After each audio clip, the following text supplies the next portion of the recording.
Hello all, I'm Sai and you're watching The Book Dragon. In today's video, I'm bringing to you my June reading wrap-up. I managed reading a total of 12 books in June, which is better than May because I was in this reading slump in May. And I got out of that slump in June, and I should say that I took a small break in the second 10 days of the month because I was not feeling that great in terms of health. Even with that, I managed reading a lot of bigger books in June, which is a great success for me personally. I also have this feeling that the second half of the year is going to be better for me in every sphere. So yeah, without any further ado, let's get into all the books right away and I'll tell you guys my opinions on them. So I started off reading the month with a non-fiction book, and this is actually not the first book which I finished reading in June. It's an e-book. I'll be talking about the e-books towards the ending of the video as usual, so I'm starting with the physical books now. And the book which I finished is Ego is the Enemy by Ryan Holiday, and I should say that this was far better than I expected it to be because it affected me very much. There are some books which when you read, you feel the reaction that is caused by them instantaneously in yourself. This was one such book for me because when I read some of the passages in this book written by the author, it tugged something inside me and just showed me what my ego was and some of the things that were causing it. I cannot say that this was a completely absorbable read for me the first time itself, and I'm sure that I'm going to read this multiple times in the future also. And I personally think that everyone needs to read this book because all of us have our ego and we struggle with it either knowingly or unknowingly. I've personally decided that whenever I feel like I've leveled up in my life, I'm going to go back and reread this book because I think it will be helpful in many ways. This will be a great book if you're just getting started with your career, and I highly suggest you to read it. I rated it 4 stars.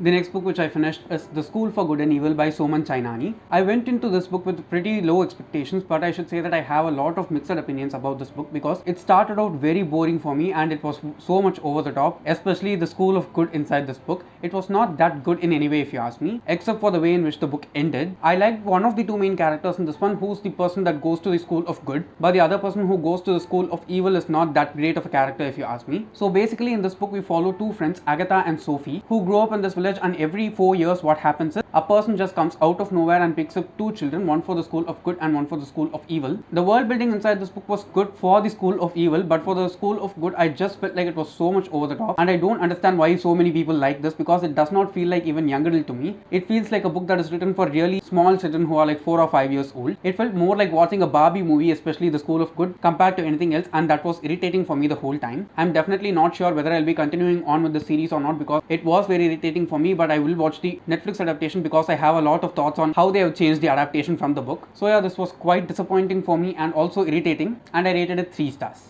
The next one which I finished is a romance book, and it is I Too Had a Love Story by Ravinder Singh. I should say that I went into this book with very high expectations because I've read only one other book by this author, which is The Belated Bachelor Party, and it's definitely a book which is very different from this one because I just kept on laughing when I was reading that book, but it was not the same case here, okay? It just felt very original for me and so much Indian, so that is the thing which I loved about this book so much. It is actually the real life love story of the author when he met a woman named Kushi because of a matrimonial site, and both of them fell in love with each other. Just 2 days before the engagement, Kushi meets with an accident, and there are many things that happen in the short span that they spend together after the accident. I can say that this is not a sad book on a whole because almost 75% of the book is really fluffy and very beautiful to read, and it just feels so original because it's a real life story. Except for the writing in this book, I did not feel anything that was lacking at all because it's the first book of the author, and most authors don't have the best kind of writing in their first book itself. As a whole, this was a really good read, and I'd suggest everyone to read it because it is a really nice story, and the way in which the author has narrated his own life story in a very vulnerable and transparent way just struck me really hard. I rated this one 4 stars.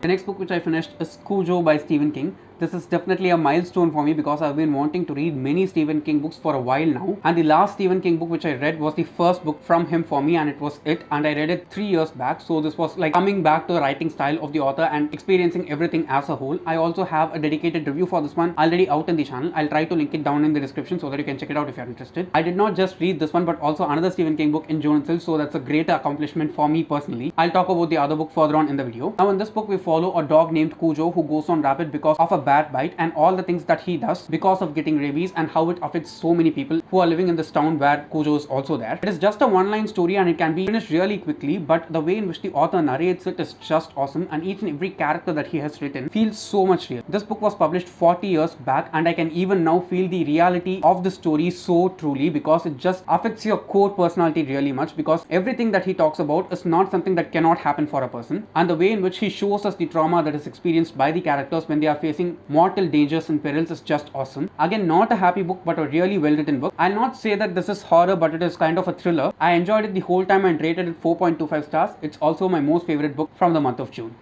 The next book which I finished is a short story collection, and it is also part of a series. It is the Memoirs of Sherlock Holmes by Sir Arthur Conan Doyle. I read the last book in the series, The Adventures of Sherlock Holmes, last year in July, so it's been almost a year since I read anything from the series. But the way in which the book just made me feel was very magical in a way, because it did not feel like I have left that long a time gap between reading the two books inside the series. I felt so much connected with the two main characters here, Sherlock as well as Watson. There are totally 11 short stories in this collection, and I should say that this is not the best of all the books that I've read so far inside the series. The previous book in the series is the best one for me so far. I've done a dedicated review for this one also. I'm not sure whether it is out yet or not, but it will be coming out really soon. There was just one issue which I dealt with for the entirety of this book. It was the pacing. Okay, since it's a collection of short stories, the pacing just keeps on changing across all the 11 short stories, and that just drove me crazy completely. It was also not that much atmospheric for me as The Adventures of Sherlock Holmes was, but as a whole I liked it because the character development of the two main characters inside this book was really good, and it also kept me flipping the pages continuously. So I rated this one 3.5 stars. The next book which I finished is the other Stephen King book, and it is Insomnia. Okay,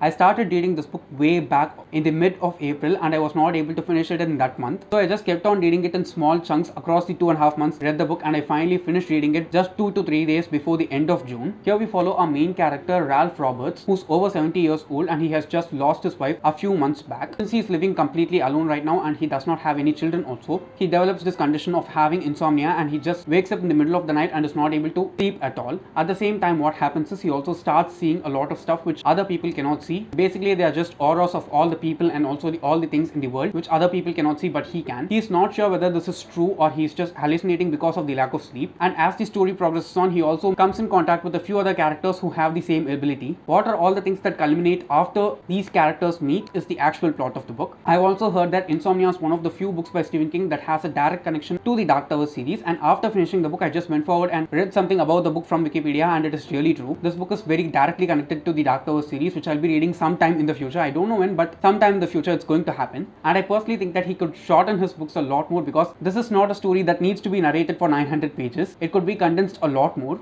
Yet the world, the supernatural element, as well as the characters in this book were just top notch. The review for this book will also be coming out pretty soon in the channel, so do look out for it if you're interested. I rated this one 3.25 stars. The last physical book which I finished is Holy Sister by Mark Lawrence, which is the last and final book inside the Book of the Ancestor trilogy. I have spoiler-free reviews for the first two books, Red Sister and Grey Sister, already out in the channel. They'll be linked down in the description. So in this book, we just start off from the place where the second book ends, and the narration style in this book is from the past and present. Okay, so the way in which the author has narrated this series is in such a way that in the first two books, we follow a prologue and an epilogue where we talk about things in the far future, and throughout the chapters in between, we just follow the story happening in the present. But here it is not like that, because the narration switches between the past and present. The one thing which bugged me about this book was that it is far shorter than it needs to be. Okay, I said that Insomnia could have been far shorter, right? But this should have been longer, because I wanted at least 20 to 30 more pages of the book, because there were some things about the characters whom we all care about from the first two books that are not that clearly explained for us in this book. The way in which the magic is put into use and the world that the author has created in the first two books has been utilized here is really awesome. And I've also loved the writing of the author so much, because it is beautiful to read, at the same time so easy. As a whole, it was a really nice book, and it just missed from being my most favorite book from June instead of Cujo because of the length and some things that the author excluded from the story. So yeah, I rated it 4.75 stars.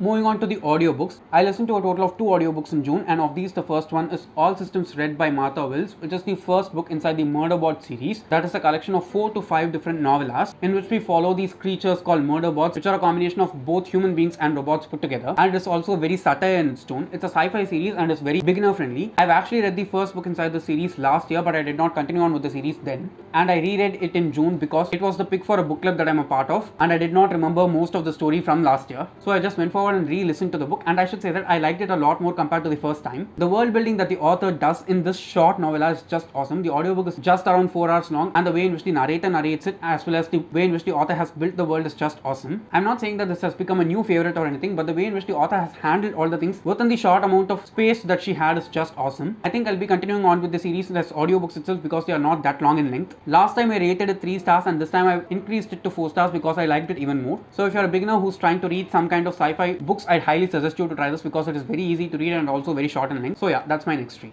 The next audiobook which I finished is a Tamil audiobook, and it is Mohini THEEVU by Kalki. It is just a short story, and I don't think it runs for even 100 pages long. It was just a 2-hour long audiobook, and I listened to it on the Pratilipi FM app. It is a free audiobook app, and you can listen to a lot of English as well as Indian language short stories in it. I cannot tell a lot about this book because it is historical fiction, and there is not that much to reveal without spoiling the book for you, because it is a very short book, and I think that if you just go forward and try it, if you know Tamil, I'm sure that you will enjoy it. I rated this one 4 stars. Moving on to the ebooks, the first one which I finished is A Deal with the Elf King by Elise Kova. I've been wanting to read this book ever since last winter, and it was finally available to read for free on the Prime Reading category. So I just went forward and started it in the beginning of June, and I should say that it just provided me a great boost in terms of reading for the first 2 days of June, because it was very easy to read, and the way in which the author has written both the characters in this one is just awesome. There is also a really nicely written romance inside the book, which I loved very much. I rated this one 4.25 stars. The next one is a graphic novel, and it is Skyward Volume 1 by Joe Henderson. This was also available for free to read in Prime Reading. It is a very short graphic novel in which we follow our main character, in whose world gravity has just gone out of power and there is no gravity in Earth. Because of this, so many things are just floating in the atmosphere. When this happens suddenly, many people who are just outside roofs just float above and get out of Earth and get killed. Our main character's mother is one of such characters. So she's been grown up by her dad for the past 20 years, and we follow her as a 20-year-old inside the book. I cannot say that there are many things that are happening inside the first volume of this graphic novel, but the way in which the author has showed the world without gravity through his artwork, as well as the way in which the characters interact with each other, is just awesome. Can you just imagine a world in which there is no gravity and you have to just get used to it? That's actually the basic premise of this book, and I felt that very interesting. I think it will be developed on in the further volumes of the series, but I'm not sure though. It was a cool concept and I liked reading it, so I rated this one 4 stars.